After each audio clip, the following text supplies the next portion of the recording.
Serial में आने वाला है बेहद चौंकाने वाला ट्विस्ट।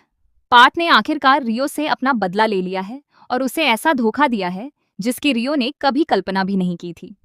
रियो ने हमेशा पार्थ पर भरोसा किया, उसे अपना सबसे करीबी दोस्त माना और हर मुश्किल वक्त में उसका साथ दिया। लेकिन पार्थ ने उसी भरोसे को तोड़ते हुए साबित कर दिया कि उसके लिए रिश्तों और भावनाओं की कोई कीमत नहीं है। जिस इंसान पर रियो ने आंख बंद करके विश्वास किया, उसी ने उसकी जिंदगी को बर्बाद करने की साजिश रच दी। दूसरी तरफ रियो लगातार पार्थ को समझाने की कोशिश करता है कि उसने वैष्णवी के साथ बहुत बड़ा अन्याय किया है और उसे अपनी गलती मान लेनी चाहिए। लेकिन अब पार्थ पूरी तरह बदल चुका है। उसके अंदर बदले की आग इतनी बढ़ चुकी है कि उसे सही और गलत का कोई फर्क ही दिखाई नहीं देता। वह सिर्फ अपनी जीत चाहता है, चाहे इसके लिए उसे किसी की जिंदगी क्यों ना बर्बाद करनी पड़े। रियो भी इस पूरे खेल में बड़ी गलती कर बैठता है। पार्थ की बातों में आकर वह अपनी ही माँ तुलसी को धोखा दे देता है। इतना ही नहीं, वह अपनी दादी के फोन से वह अहम वीडियो भी डिलीट कर देता है जो पार्थ के खिलाफ सबसे बड़ा सबूत साबित हो सकता था। उस समय रियो को लगता है कि पार्थ उसका साथ देगा और उसकी माँ को इंसाफ दिलाने में मदद करेगा। लेकिन उसे यह एहसास नहीं होता कि जो इंसान अपने परिवार का नहीं हुआ, वह किसी और का कैसे हो सकता है। उधर तुलसी सच का साथ देने के लिए पुलिस स्टेशन पहुंचती है।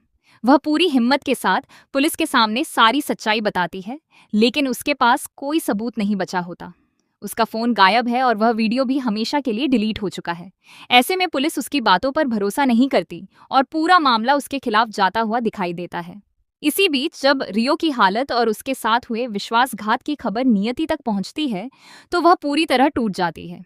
उसे यकीन ही नहीं होता कि पार्थ इतना बड़ा धोखा दे सकता है।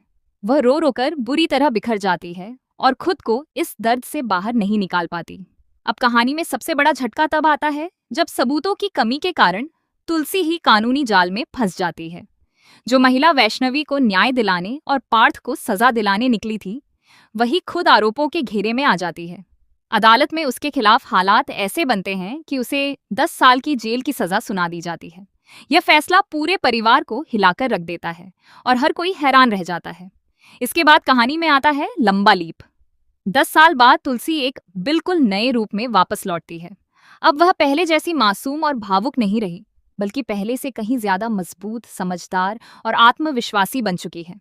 उसने अपने साथ हुए अन्याय को कभी नहीं भुलाया और अब उसका एक ही लक्ष्य है, सच को दुनिया के सामने लाना और हर उस इंसान को उसके कर्मों की सजा दिलाना जिसने उसकी जिंदगी बर्बाद की। अब देखना बेहद दिलचस्प होगा कि क्या तुलसी पार्थ का असली चेहरा सबके सामने ला पाएगी। क्या रियो अपनी गलती का प्रायश्चित करेगा? क्या वैष्णवी को आखिरकार इंसाफ मिलेगा? और जब 10 साल बाद तुलसी का सामना अपने परिवार और पार्थ से होगा, तब कहानी किस नए मोड़ पर पहुंचेगी? आने वाले एपिसोड्स में एक के बाद एक ऐसे चौंकाने वाले खुलासे होने वाले हैं जो दर्शकों को अंत तक बांधे रखेंगे।